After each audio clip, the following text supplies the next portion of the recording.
Thanks, Mo, and thanks, Tanya, for bringing me here. Really happy to be here. This is actually not me, this is you. So just want to make sure that's clear. Okay, you guys are the superheroes of connection, and that's kind of my plan for today. And I appreciate the very kind introduction. The agenda for today really is about talking about defining leadership a little bit, because I think that's a big part of everything that I do as well as you do. I actually want to get into a bit of the challenges of the medical profession when it comes to connection. Then I'm actually going to talk about the power of connection. Now, I've actually spoken at TEDx 4 times, and my first talk I ever did was actually on connection. And then I'm going to end off with talking a bit about social media and thought leadership and how that actually works in the era of, where we are now, and also kind of how you guys in the medical profession are trying to do that. And then I also want to leave room for Q&A and final thoughts. So I'm really big on the Q&A, so if someone has a question, please write it down or ask it during my talk. I try to be interactive if I can, so if you have a question, by all means, ask away. A little bit about myself. I've had a very interesting journey. I was an engineer for Bombardier, and then, the little thing here is kind of cool.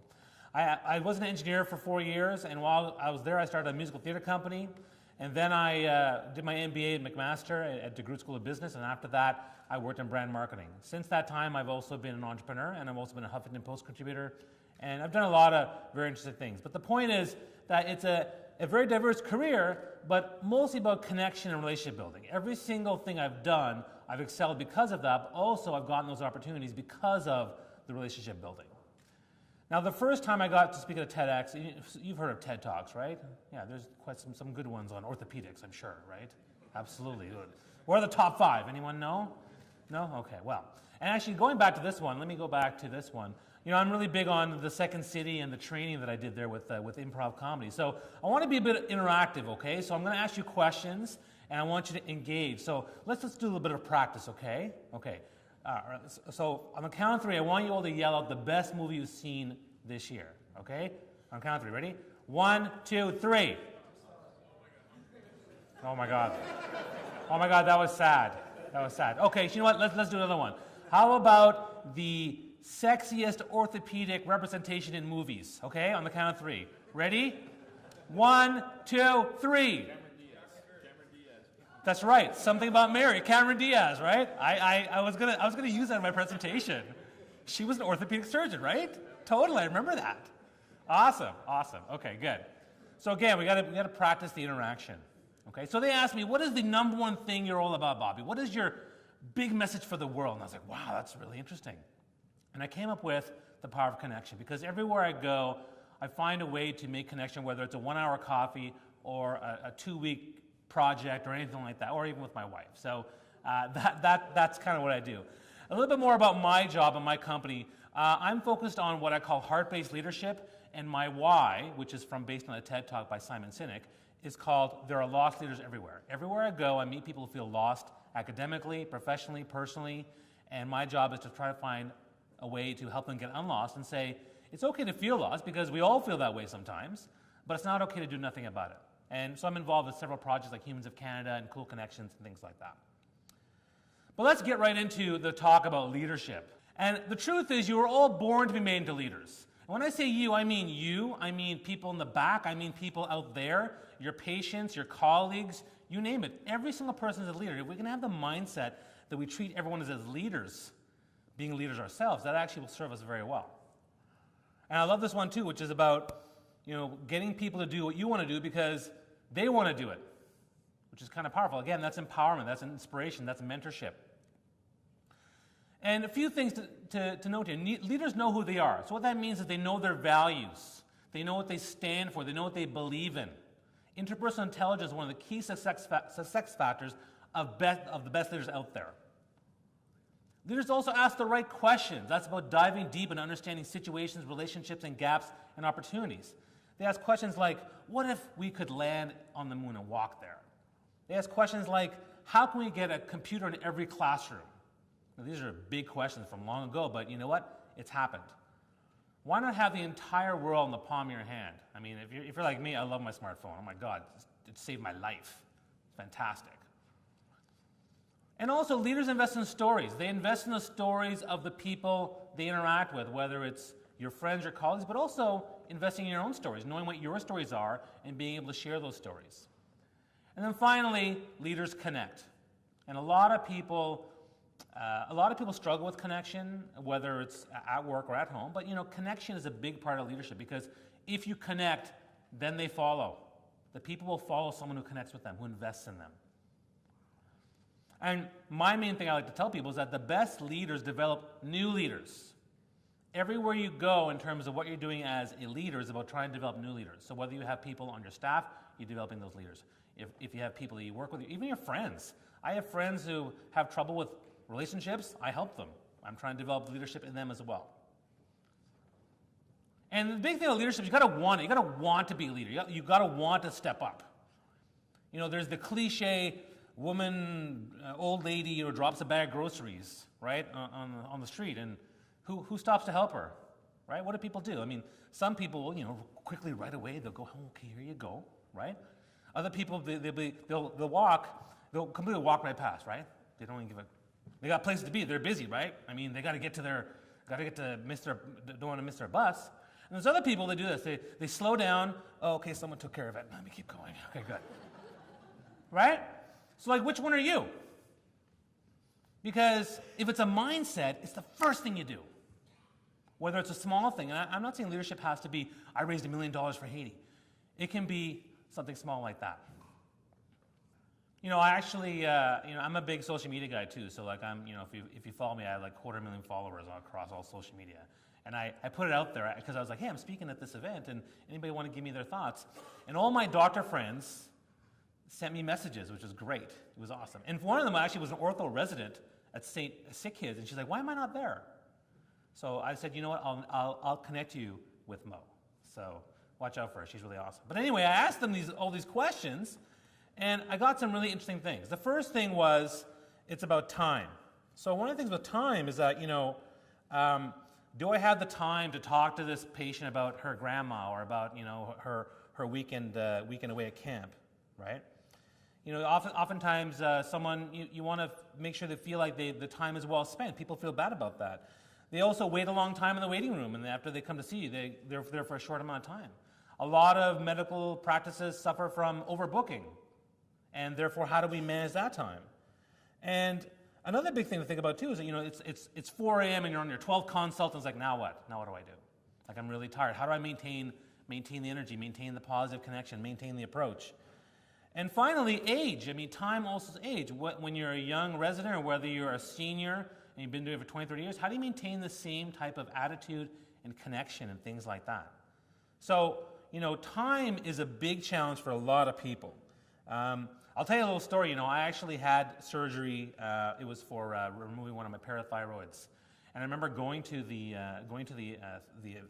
clinic, and before I got there, they gave me a piece of paper saying, you should expect to wait at least 2 hours. And I'll tell you, my first reaction was, oh man, that sucks, right? 2 hours? Why don't they just book me for 2 hours later and I'll show up 2 hours later? And, of course, I don't understand the nuance. I didn't understand the nuances that's at play here, right? But I went in being pissed off, right? Maybe if they explained why, maybe I would have understood. But I went in pissed off, and then I waited, and actually it was quicker. They saw me in an hour and a half. I was like, okay, this is exciting. I had my phone, great, no problem. I was actually pretty excited. And then the resident there said, is it okay if I just see you and the surgeon doesn't come see you? Is that okay? Oh man, I lost it. It's like, that is not okay. I waited here forever. Okay, she's gonna cut me up in a week, go through my neck. You think I want this person? I can't meet this person? Of course I want to meet this person. I said, this is ridiculous. And I got really angry again. I said, I demand to see your manager, blah, blah, blah. And then I'm all in a huff, I'm getting really heated up. And I'm expecting a big confrontation, from some, because the other thing is, I'll be really honest with you. I've heard from some of my doctor friends. They've told me, and you can totally, this is a myth, but they said the higher up you go, the less nice you have to be. And that's garbage, man, right? Some of my doctor friends say that's garbage. No. But some have said that. My doctor friends have said that. So I was expecting someone to be just, sir, you don't understand the ramifications of the bookings, and I only have enough time. And she came in, oh man, she charmed the lights out of me. It was amazing. She was so nice and engaging, and oh, okay, no problem. Let's take care of things. Yeah. So what are your questions? Like, holy moly, totally changed my expectations. But she also changed my mindset and my perception of the surgical community. That was amazing. And all it took her, she did it in 5 minutes. I was there for 2 hours, and in 5 minutes, she completely changed my perspective. That's amazing. And if she can do that, so can you. The other challenge is just being honest. I mean, honesty is something that people, have a hard time. I mean, sometimes patients don't want to hear the honest truth, right? You don't know how much information you should divulge. Some people want to know more. Like my wife, she's a learner. She's an intellectual. If the doctor doesn't explain her every single thing, she will get really upset, right? Whereas sometimes we prefer to tell people just the high-level stuff, or here it is in layman's terms, But my wife wants to know the details. She wants to know the exact name of that virus, right? What is the Latin name, please? Tell me. And the other thing that happens is, of course, honestly, you get different opinions from your GP, from another medical practitioner, and then you. And it's like, well, who do I trust? There's a perception of, well, I don't know who to trust anymore. So how honest can you be? You have to be able to increase that trust. And that decrease in trust then leads to a decrease in connection. Maybe someone has a back pain that surgery won't help, but they don't believe you. Right? How do you get around that? And the other big thing is, saying, I don't know. Can you be honest and say, yeah, I don't know. I'm not sure. Because a lot of surgeons don't want to do that. Another challenge is empathy. Empathy, finding that right balance between, maintaining empathy during the consult and, monitoring and having a certain distance to kind of keep yourself, some distance so that for your own mental well-being, right? How do we balance that empathy with the people consistently throughout your entire career? Another big one is documentation. So what I mean by this is, there's paperwork and there's computer time. And I've been, where I've been in a consult where they talk to me for a couple of minutes, but then they're like typing away, right? And they're not looking at me. And a lot of doctors feel like how do I keep face-to-face time? Now some use different tactics, like they'll ask me a personal question about, hey, so how's your weekend? It's great. I'm in the doctor's office, right? It's Saturday, in case you didn't know. So, how do you get that face-to-face? There's a ton of documentation that you have to do before you see the next patient, right? There's a lot of documentation when it comes to on the computer as well as written stuff that has to happen. And that can throw people off because there's so much work to be done. And then finally, this is really the hard one for people, which is, everything, the balance, the work-life balance. You have a work-life balance depending on the age of your life. You have a certain infrastructure or construct wherever you're practicing that makes it difficult to connect. You don't have the time.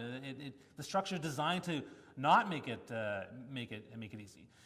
The structure is such that you actually meet their entire inner circle of trust on the first consult, right? The husband, the wife's there, or the mom and dad are both there. Like everyone's there. Like they bring you in. You don't even know these people, and all of a sudden they're in the circle of trust. How do you manage and facilitate that? And then the other thing is leadership. People are watching you. Your staff is watching you. Other doctors are watching you. They're watching to see how you engage, how you interact. Oh, I saw this doctor interact, and he did this really cool thing where he gave that girl a lollipop. Why didn't I think of that? A lollipop, brilliant. And maybe you'll take that on. Or the other person did a really poor job. He was all kind of gruff with that person, and he left, and she was crying, and I don't want to be that person. Not saying that was you. I'm just saying that it was hypothetical, right? Although I think you could make me cry if you wanted to, I'm sure. I'm quite sensitive. Me and Mo are both sensitive brothers. I can feel the sensitiveness in him. So balancing all that stuff becomes very, very difficult. So we have these 5 challenges that I've outlined from the feedback I got from my medical friends. Time, honesty, empathy, documentation, and balancing work life, the infrastructure, and leadership. So there's so many constraints. And so the question is, where do I even start with connection? I don't even know where to start or how to do it. It's overwhelming. So let me talk a bit about the power of connection.